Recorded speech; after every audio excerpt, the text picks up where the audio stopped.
Oh là là, c'est un délice. Vraiment, j'adore ce gars. Ça, c'est une menace. Et puis, fais-toi monter en l'air. Ça va te décoincer. Bon, là, on va parler français. Ce qu'on va se mettre. Et ça, c'est intéressant. Joyeux Saint-Valentin. Se mettre.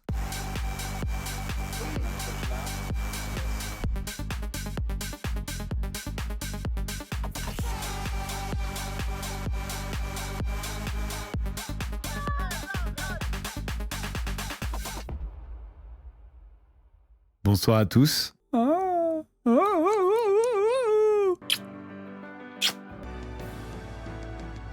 Ce qu'on va se mettre. Alors donc là vraiment, c'est la contre-soirée Saint-Valentin pour tout le monde. C'est ce soir. Non, ça va être croustillant. Hein. Il y a du crousti. Ah ça, il y a du crousti ce soir. Mais on va pas vexer une horde d'orques. On va être plus chill. On est entre nous. C'est à Saint-Valentin. On va passer sur quelques sujets ce soir. J'ai reçu aussi un TikTok avec Adil qui réagissait à toute l'histoire Adé, moi et Amine. Et puis, il y a aussi Aquababe qui subit des poursuites en ce moment. Donc, on va regarder aussi ça. Il y a aussi Enzo et Colette qui ont réagi à un truc que j'ai dit sur eux. Donc, on va regarder. On va regarder aussi exactement la story de Jinda. On commence ? On s'y met, on attaque. On a une vidéo de Colette et Enzo qui ont répondu à ce que j'ai dit sur eux il y a 2-3 jours. Hop, c'est parti. Nous, on ne regarde pas. Tu vois, il est là, la personne qui me rapporte ce que Pierre, Paul, Jacques, nous, c'est vous. Si vous n'êtes pas là. Vous êtes vraiment trop stylé, vous vous intéressez qu'à vous. C'est énorme, trop style. Ça se ressent un petit peu dans votre comportement. Un message, je ne sais pas. Non mais oui, bien sûr qu'il crie. Ouais. Dites-moi, s'il vous plaît, est-ce que quelqu'un peut se souvenir le jour où Bastos a dit un truc sympa? Oui, par exemple, sur vous, la dernière fois. Il a dit qu'il n'aimait pas forcément votre personnalité, mais qu'il avait approché. Il y a quelque chose de push parce qu'à déjà, à la base des bases, il nous appréciait pas. À la base des bases. Non, je vous apprécie toujours pas tellement. Mais par contre, j'ai bien aimé votre jeu. Voilà, c'est tout ce que j'ai dit la dernière fois. Mais j'imagine que vous allez vous focus sur le négatif, vous connaissant. Je peux pas juste s'arrêter, obligé. Colette, c'est une fausse Il y gentille. a un moment, en mode, ils sont obligés de te tailler dans sa phrase. Trop triste d'être obligé de tailler les gens à aucun moment. Ils se sont bien concentrés sur ce que je pensais qu'ils allaient se concentrer. Pour une fois que je disais un truc sympa. Non, je crois qu'il avait dit qu'il aimait pas notre vibe. Après, le problème, c'est que... J'en connais une qui risque de se faire engueuler très très vite là. Je sens que Enzo, il est en train de... Je le sens monter en pression, je sais pas pourquoi. Genre, il essaye de parler, elle l'interrompt et ça, il va pas l'accepter. Tu peux pas juger une personne si tu ne l'as pas côtoyé. Bastos, on l'a vu une fois dans notre vie et tu bois super... Boum. Boum. Oh putain. C'est énorme. C'est énorme. Tu vas te la prendre celle-là. Tu bois super fort et là, tu vas te la prendre. Tu l'as cherché, ça fait un moment que tu me cherches. Tu m'as interrompu 2-3 fois, toi, ça va venir. Toi, ça va venir. Fais attention quand on va quitter ce live parce que toi, ça va venir. Oh putain, je les sens venir en fait. Oh là là, c'est un délice. Bon, à l'heure des charges, je l'avais déjà vu. Je suis pas non plus voyant. Mais c'est vrai que ça se sent dans la vidéo. On peut le sentir. On peut le sentir venir. On va s'intéresser maintenant à Aquababe. Je crois que c'est Hugo Décrypte qui a posté une vidéo sur Aquababe. Je vous parle de Lucas Drag après. On regarde ça tout de suite. Il a l'air d'avoir des problèmes un petit peu. Aquababe, de son vrai nom Anis Zitouni, est suivi par plus d'1 million d'abonnés sur Instagram. Il est connu pour partager des scoops sur les personnalités d'internet, mais aussi celles de la télé-réalité. Et comme beaucoup d'influenceurs, il fait parfois des partenariats avec des marques qui payent pour pouvoir apparaître sur ses réseaux sociaux. Le problème, c'est que 4 de ses clients s'apprêtent à déposer plainte contre lui. C'est bizarre le s'apprête. C'est ça que je comprends pas. S'apprête à déposer plainte contre lui. Genre, on ferait pas la news une fois qu'ils auront vraiment déposé plainte, parce qu'en fait, à force de s'apprêter, et tout le monde s'apprête, hein, vraiment, genre, ça s'apprête de tous côtés. Ce que je comprends pas, c'est vraiment que, genre, on voit toujours des news sur des gens qui s'apprêtent à faire, on voit toujours des news sur, oh, on va faire ça, on va faire ci, on va faire ça, on va porter plainte, machin. Est-ce qu'on pourrait, parfois, avoir la news au moment où c'est fait? Je sais pas si vous, ça vous irrite, mais moi, ça ça m'irrite. Escroquerie, abus de confiance et pratiques commerciales trompeuses. Les médias d'investigation l'informent. En fait, ses clients assurent ne jamais avoir vu leur marque mise en avant. Aquababe, malgré une des victimes aurait déboursé 500 € partenariat Instagram du blogueur, mais il n'aurait jamais effectué la publicité promise malgré les nombreuses relances. 2 autres clients devraient également porter plainte pour des faits similaires pour une perte d'environ 800 € et la dernière victime aurait quant à elle payé Aquababe détective. Je veux dire, on est en train de faire un reportage Hugo Décrypte sur une affaire, genre on parle de... J'ai l'impression qu'on parle de 1500 € en tout ou un truc comme ça. Je trouve ça surprenant. Non pas que ça justifie quoi que ce soit, hein, attention, mais on est en train de faire un reportage Hugo Décrypte, ok ? Hugo Décrypte, je veux dire, ça traite quand même en général des actus majeurs pour quelques genre on est ouais, peut-être 2000 balles. Genre, je veux dire, soit ces gens-là, ils ont le droit de porter plainte s'ils estiment qu'ils ont été lésés, etc., machin. Mais on est en train de parler de clopinette, là. Genre, je trouve ça surprenant d'avoir un reportage de Hugo Décrypte là-dessus, quoi. Parce que, genre, oui, ok, s'il y a une plainte, si ça porte plainte, quoi, ils vont être remboursés. Anis va être forcé de rembourser 2000 balles. Est-ce que ça fait partie de l'actu majeure française?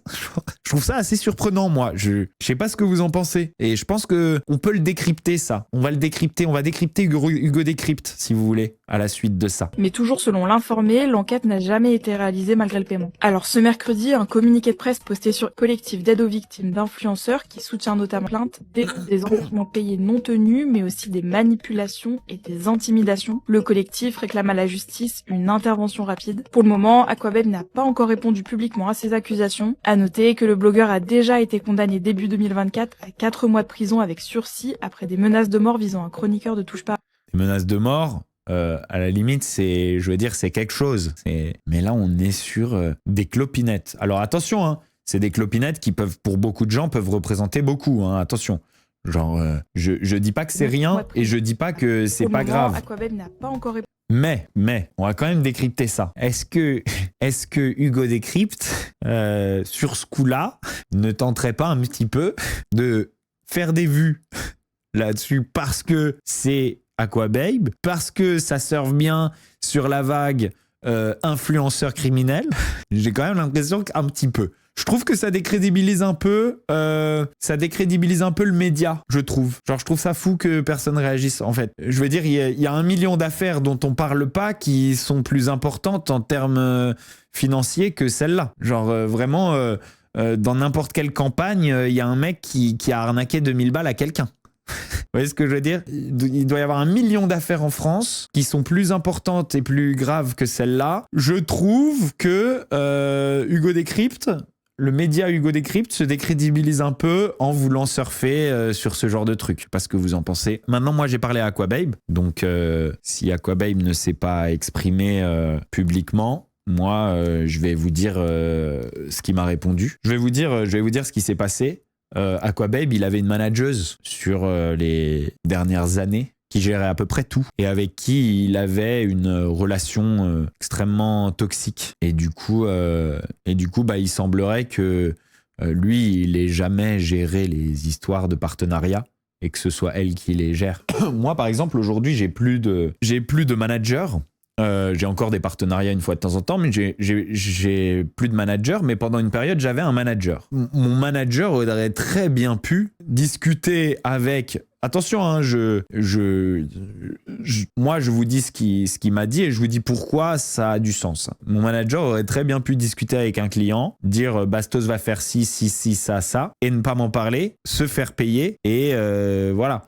Ne pas donner suite au placement. Maintenant, je vais vous dire un autre truc. Je n'ai jamais été payé en avance. Je n'ai jamais été payé pour un placement de produit en avance. Le genre de placement de produit qui t'envoie 500 € pour que tu le mettes dans ta story, c'est vraiment des placements de produits de merde. Bon, ça c'est hors sujet, ça n'a rien à voir avec les plaintes, mais c'est vraiment des placements de produits. C'est vraiment de la grosse daube.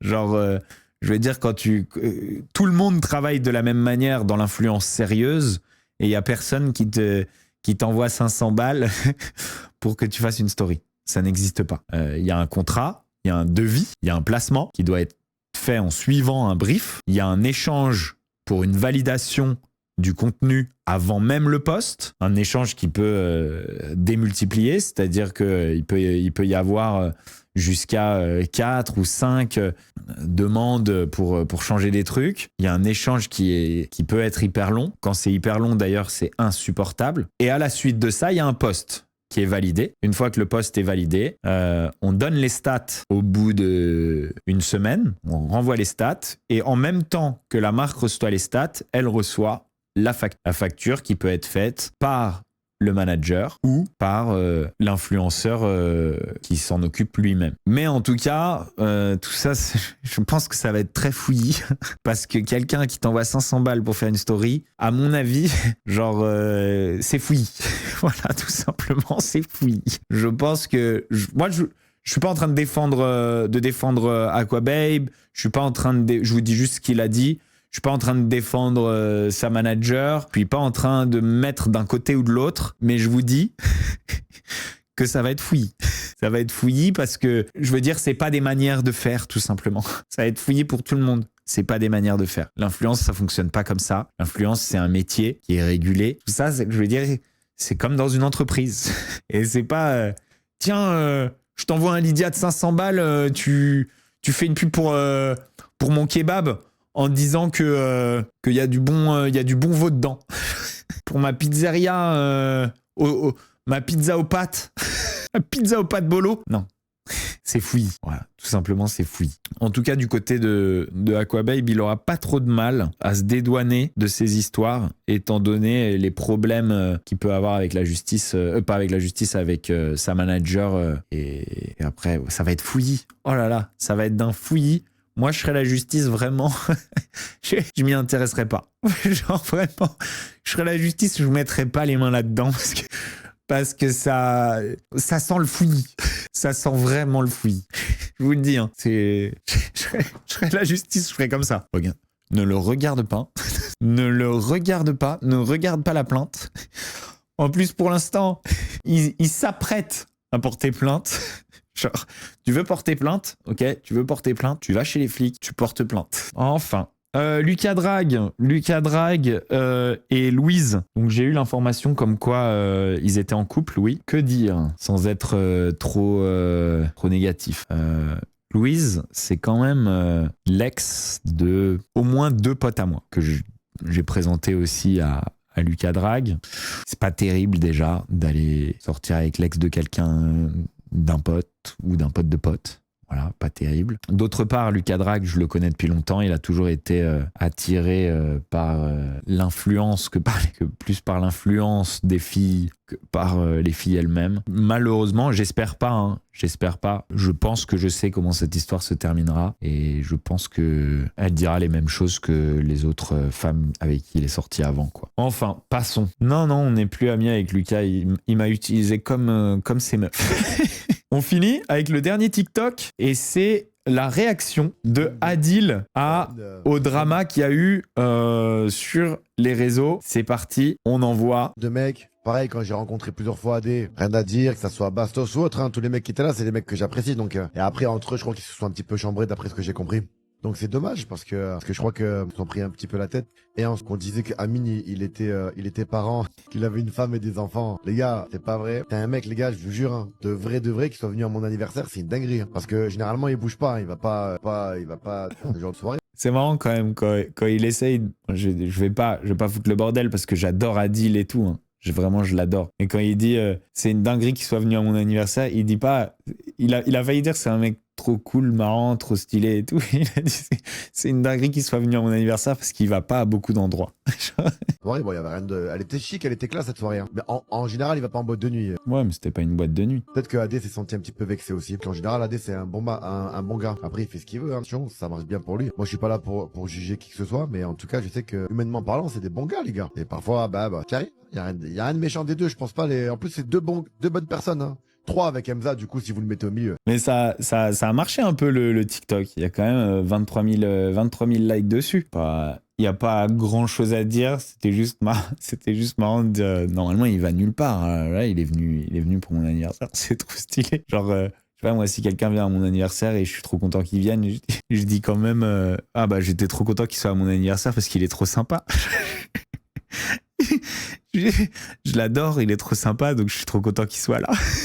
Après, genre vraiment Adil, j'ai eu une expérience avec lui depuis le premier jour où on a parlé. Vraiment, j'adore ce gars. On va terminer, les amis, avec Jinda, ok? Parce que j'allais l'oublier. Il y a eu des stories que vous avez été plein à m'envoyer. Et du coup, on va en parler. Ça, c'est la première story d'une série de stories de Jinda qui dit « Continue de faire ce que tu fais si bien, toujours par derrière. » Là, carrément, les menaces, le jour où on va l'ouvrir, oups, ça c'est la deuxième story. Et là, je crois que Marine, c'est une ancienne chroniqueuse de Samzira. Marine était à la prod, ok, Marine était à la prod et elle met « Un homme qui ne supporte pas la lumière des autres révèle surtout l'ombre qu'il habite ».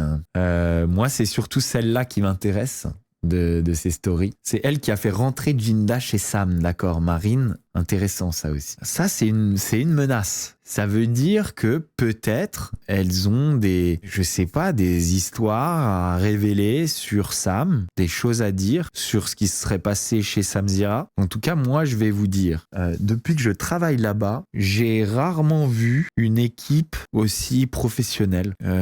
J'ai jamais été témoin de quoi que ce soit, ne serait-ce qu'un peu bizarre, une petite remarque un peu méchante ou je trouve Sam extrêmement bienveillant avec ses collaborateurs, que ce soit le côté prod ou nous, chroniqueurs ou invités. Vraiment, moi, ça, c'est mon expérience. Voilà, ça, c'est mon expérience. Maintenant, ça ne veut pas dire qu'avant, il n'y a rien eu de négatif, ça ne veut pas dire... Mais dans mon expérience, je n'ai absolument rien à dire de négatif sur Samzira pour l'instant. Voilà. Je trouve cependant que Jinda est quand même un peu une rageuse.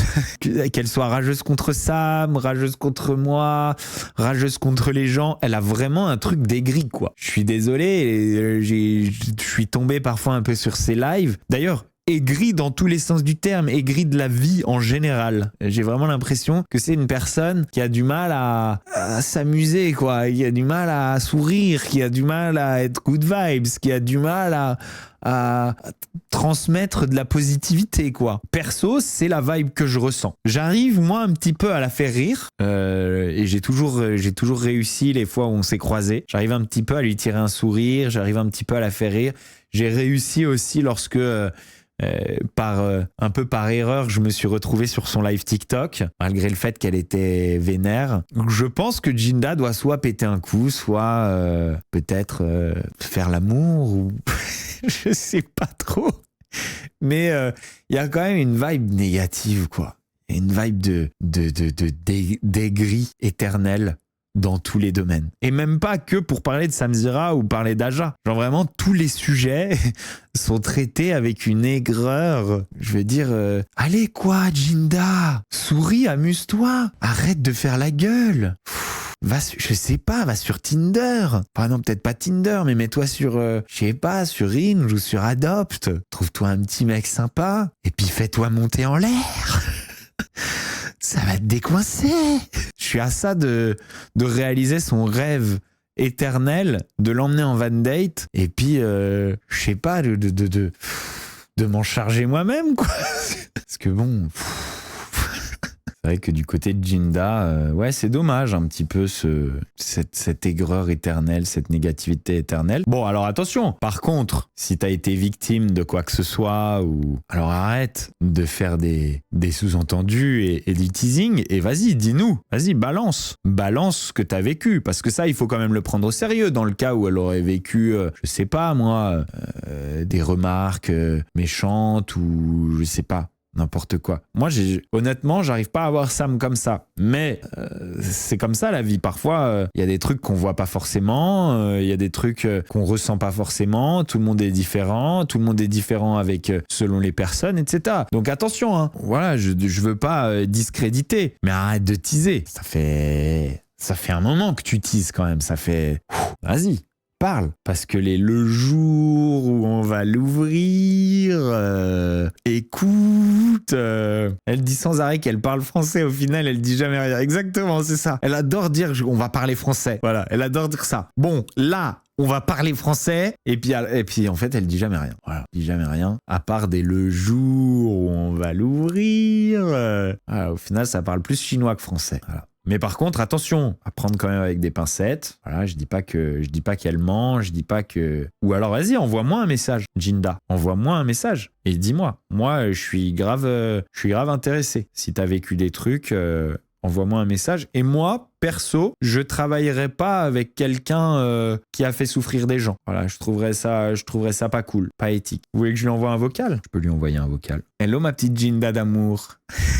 Attends, faut pas que je ris. Hello ma petite Jinda d'amour, l'amour de ma vie qui me sera éternellement refusé. Je voulais savoir, par rapport à tes stories, il y a beaucoup de gens qui me les ont envoyées, où tu teases encore et encore par rapport peut-être à Samzira, sur des trucs que je sais pas, que t'aurais à dire et tout. Est-ce que tu pourrais juste me les dire en privé? Je t'assure bien sûr que ça serait pas répété, mais est-ce que tu pourrais me les dire en privé? Parce que moi, perso, ça m'intéresse. En l'occurrence, je suis pas très chaud de bosser avec des gens qui auraient fait des choses graves, tu vois. Donc dans le cas où ce serait des choses graves, je serais intéressé de le savoir. Joyeux Saint-Valentin.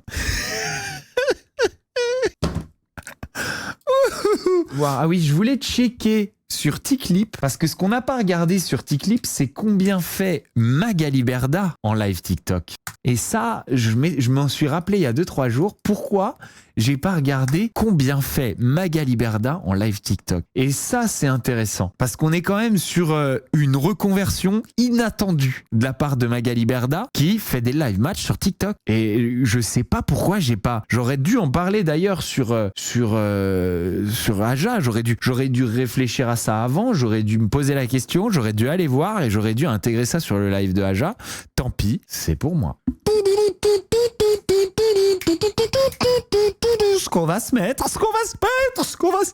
Ça, c'est une grosse info là qu'on est en train de faire. Je suis en train de voir et je vous le montre. Magali Berda fait des live matchs tous les jours. Magali Berda est la plus active en live match de toutes les femmes de télé-réalité dont j'ai checké la fréquence. Regardez ça. Magali Berda, depuis le 17 janvier, alors elle avait pris une pause, elle avait pris une petite semaine de pause. On a une très très belle fréquence. Alors, c'est pas des sommes faramineuses. Je vais faire un petit calcul rapide. On est sur 2500 quand même. On est sur 2500 € en un mois avec quelques jours de pause, puisque on est sur 1, 2, 3, 4, 5, 6, 7, 8, 9, 10, 11, 12, 13. Donc en un mois, avec la moitié du temps, la moitié des jours avec du live, on est quand même sur 2500. On ne sait pas combien de temps elle live. C'est une info que je peux avoir rapidement par Mathias par exemple qui live beaucoup et qui saura me dire combien de temps elle live, mais on est quand même en 15 jours de travail sur les derniers 30 jours sur 2500. Donc Magali Berda se fait quand même un petit salaire en livant le soir, en faisant des petits live matchs le soir. Je vais vous expliquer. En live match, si tu arrives à faire des live matchs avec les gros, avec les solides, avec les lourds, avec un Julien Tanti ou voilà, eh bien,